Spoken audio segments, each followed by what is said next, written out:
Basooka kwekubya bifaananyi naye mukwano ne vidiyo yo bamaze ogifulumya. Eddy Kenzo ne Dr Hamza mukwano bano bo tebalumya ne balumya. Mbalina mu maaso awo mukwano Eddy Kenzo yayimba Dr Hamza wazina. Kugamba ate ye kirumira awasaakaanya.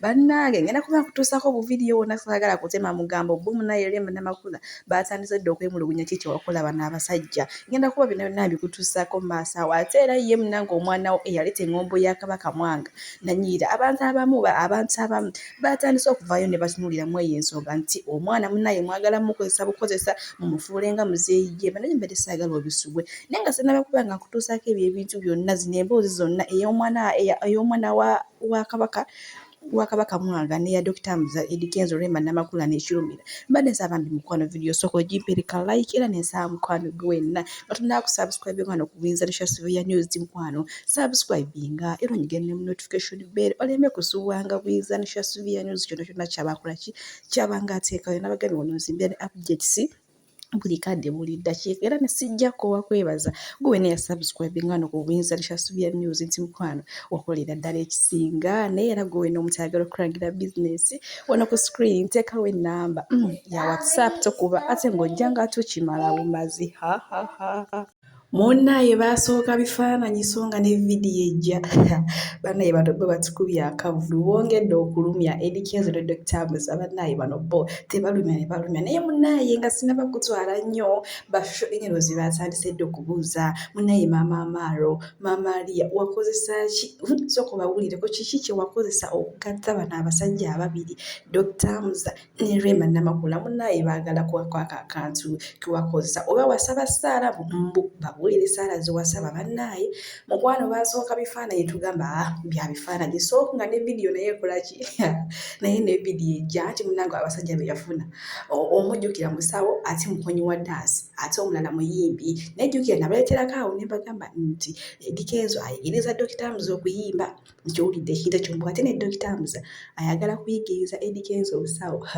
bannange ebintu byo bijja kunyuma munnaye olunaku lw'ejjo mba mpitaayite eyo nga sukwa ku vidiyo eyaki nga ngamba owaayi nange nasoose kwekanga nga ngamba owaayi ndaba wasira ogenda okutunulanga Dr Hamza Eddy Kenzo n'ekirumira munaye Eddy Kenzo nga yayimba yabali mu makati bano abalala abasigadde kirumira ne Dr Hamza nga amazina ge bakoona sigaaluno bannange lwaki mbyogera namwe bijja kunyuma nga bikoze eki bijja kunyuma nga mubirabyeko era bebasonyirozi bagambye Rema Namakula kemiko yonna gy'okozesa yongera ddala mbu oba obadde ogikola ku makya wokka kati yongeramu mukwano okole ku makya mutuntu kawungeezi bannaayi babeera basangi n'abasangi babeera basangi n'abasangi bannaayi ze kino sikirabanga munaye omanye emboozi ennyumizi tenyuma naye kyetagisa nga namwe mukirabyeko nga bwe mubalabaawo mu kavidiyo Eddy Kenzo mukwano abadde ayimba kayimba mbu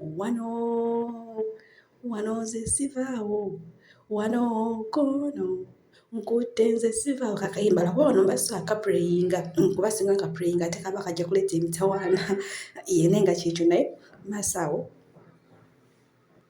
maaso awo nina kavidiyo nina abantu ab'enjawulo aboogera ku nsonga yo n'omwana eyaleeta engombo ya kabaka Mwaga nanyirira munnaaye omanye abantu mbu bashosho nnyo zibatijja nnyo wano baatijjisa Mwami Jemba okakana Mwami Jemba ssaawa zino n'egyali tewali n'omwe yeetaaga okumanya kati mwe mbadde nsamba lekereko obwo buvidiyo naye nga Rema Namakula kyo weebale tuvuga sipiidi naate bannayuganda tubeeremuko n'amagezi ono omwana yavaayo n'akwata vidiyo nga tamanyi yeekwata tamanyi n'ateekamu ekigambo kabaka Mwaga vidiyo n'etambula omwana n'atrendinga omwana n'agenda viral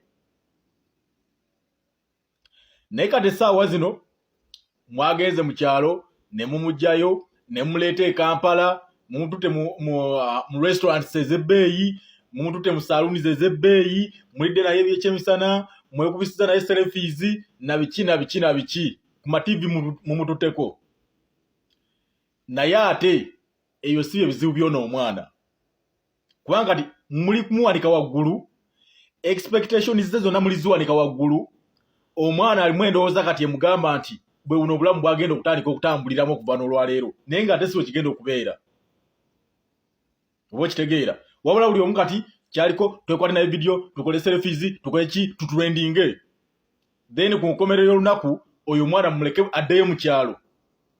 Bw'anaamala okuddayo mu kyalo teri agenda kuddamu muwuliriza ali atya oba ali luddawa oba bikoze bitya. Bwe tutyo bwe tukola. Naye ng'ate essaawa zino ekizibu ky'omwana si kya selfies, si kya kulya mu restaurants ez'ebbeeyi, si kyagenda mu saluni ez'ebbeeyi, sigenda ku ma TV.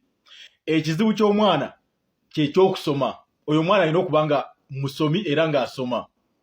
Essaawa zino kyetwandisuubidde nga mmwe abantu abategeera abamuggyeyo mu kyalo kwe kuba nti kati omwana ono muplaningidde mutya, kiki kye tuyinza omumukolera waddala ku kikwatagana n'ekyokusoma. Twandibadde tuwulira omuntu ng'avaayo nti nze neyamye ku school fees omwana agenda mumusomesa, kubanga omwana talina kitone nti bw'anaaba nga amaliriza nga amaze okukola ebyo agenda kusigala oba nga muyimbi oba nga comedian oba nga ki. No, wabula yayogedde ekigambo kye, yayogedde ebiboozi bye, yeekutte video nga tabitegeera. So ekizibu ky'omwana kyandibadde school fees si sere fees. Kyandibadde nti ogwokubiri guno ogenda kutuuka obadde osomera wa, otola school fees mmeka, baani abakulabirira, baani abadde osula otya. Then ne tutandika omuyamba nga ffe nga ba tiktokers bwe tuba nga tumuyambe mu ngeri ng'eyo. Wano wasula atya, school fees azitoola atya. Wekiba kyetagisiza nga waliwo asobola omuyamba, maybe bamukyusa essomero. Weribanga essomero lyasomeramu bbi, yes bamukyusa essomero. Weribanga lyasomeramu lyeryo, tumuyambe mu ngeri ya school fees, mu ngeri ya bitabo, mu ngeri y'okulya ku ssomero, oba okitegeera. Naye kati mulimu wanika waggulu, ye musajja watu talina kyamanyi, then olw'amala mwena nga mumwesamba nga mumulekaawo, oba okitegeera. So muleke okuwanika expectation, muleke omuwanika waggulu omwana ate nga temugenda muyamba, ku nkomerero y'olunaku nga mugenda mumulekaawo mulesaawo, oba okitegeera. So mwandibadde mumuleka mu mbeera egyalimu ne mulekera emirembe gye, okusinga okuwanika expectations ze, then ate ne mmala ne mumuleka nga temumuyambye. Kabaka Mwanga gwe yazze Kampala gwe tokiroberamu. Abantu bonna b'olimu ba user, ba dependents, ba opportunists bali mu kunyuunyuuta, teri kye bagenda kuyamba yadde n'ekimu. Bakutute ku TV, bakutadde ku YouTube, bakolerako ssente. Buli muntu yenna ewammwe mu kyalo eri bo balaba walinnye eddaala, bo balaba oliyo becoming successful. Ogenda kuddayo ng'olaba level y'osomera mu bigere tokyagiriko, naye nga ne bakuwadde engatto ng'olina somera mu bigere. Banno bakusekerera olabe nga tokyajja ku ssomero ofundikire ng'ogaanye ssoma. Banno bagobe fees, banno bakusekerera ofundikire ng'ogaanye ssoma, ng'olaba tokyali eyo level gulaba ogezze. Kabaka Mwanga buli akukwatako musoloozi, buli akukwatako musoloozi. I'm telling you this. Omuntu yenna yazze naawe buli akukwatako asasule. Kyekirabo kyokka kyogenda okuddayo nakyo mu kyalo. Omanye nti najja n'obukadde bwange bwe nagenda e Kampala wiiki emu, nagulako ekibanja bakipangisa buli sizoni. Ebyange biri awo. Mama yangulirako ekibanja. Ezo engoye ze bakuwadde zonna neweekubisizaamu ebifaananyi bagenda zikuggyako. Tolina lugoye lwogenda kugenda nayo n'olwo.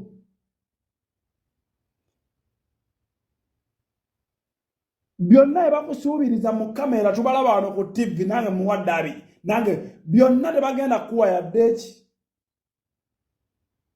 eki. Ne transport yaddayo ayinza okubula. Abo boolaba bantu bazibu nnyo. Abamu ku bo tebalina yadde enkoko gye baliisa cacwe ewaabwe. Kale tebasobola kukubeererawo, tebakulimba. Nabagamba mu nsi tulina abantu ba mirundi 3. Tulina baherepa. Omuntu akusanga ng'onoonya omutwalo n'akuwa 2 n'agatandikirawo ye n'agenda. Tulina ba opportunists, omuntu atunuulira ekirungi ky'olina ye n'alaba nga gwe tokitegeera, ye n'ayagala akukozese mu kirungi kyekyo yafunemu nga gwe tofunamu. Enkwa ku nte. Ba opportunists, abantu abasinga bonna bagwawo. Tulina ne ba angels, omuntu ava obubuye ebbali n'agamba onoonya mutwalo guugwo n'agukuwa nga bw'ogukunoonya nga talina kyakwetaaza, talina kyakwagaza, ye n'agenda. Abo mu nsi tulinamu 2%. Ebyo bali mu kusudiya baabisudiyaako wano abawunya, waliwo baali bayita abawunya wano. Naye kale baava ne mu kuwunya bakyoma bukyomi. Babatadde mu kiraasi ewaabwe balabanga basereebu. Tebalinamu yadde n'ekikumi engoye bazibajjeeko bazze mu mpale ez'ebiraka ez'ebituli. okudda mu kyalo batambuza bigere bakikolako ku muzeeyi Jemba yera amanya adda ku kyalo ng'avuga Range Rover yera amanya agenda kudda ku kyalo ng'ebirango abirangira mu Mercedes yadda ku kyalo nga n'ogw'ebirango ne bakyagumwa bamanyi takyasobola gukola yalinnya ebbeeyi naye nga munaku n'okusinga bwe yagenda yadda ku kyalo nga n'engatto mu kigere tagiyina yadda ku kyalo nga bennaye bamusuubiza ne bamuwaddeyo yadde neki omuntu alina ono omwana nti kabaka Mwanga buli amubasaba musoloozi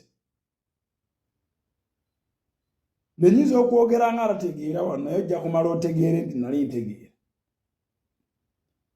bajja kuteeka mu bbeeyi egy'okugaana osoma naawe obeere ng'ono simanya Pretty Nicole eyajja e Kampala okukola obwamalaaya olwakuba alaba alina akabiina simanya be nadduka ewa nnyina empigi gyalaba tali kirasi y'empigi najja e Kampala gy'atalina gw'amanyi n'alanika okwesiba ku bantu kale bamukubye kata bamutte simanyi nnyina yazze kunona kale abakubanga azze kunona mulambo omwana n'ava ewaka mu myaka 14 n'otamunoonya gw'omulaba azinaaba ebibbaala tomanyi wa gy'abeera nannuulidde nnyina omukazi oyo yansanze ku poliisi awo ina benadde njagalawo ne mpuliriza bisitole byali ngamba ono omukazi ono singa si Museveni yabadde afuga tuli mu mulembe gwa kijambiyo gw'Amini mbadde nja mukuba oluyi aveemu amanyi naye ne ngamba owaayi yamanyi kizikifaananamu niye ne nvaawo ne ŋŋenda kati naawe saagala bakulinnyisa ebbeeyi bakuteeke mu mbeera ey'ennaku bakubonyeebonye bampita Godfather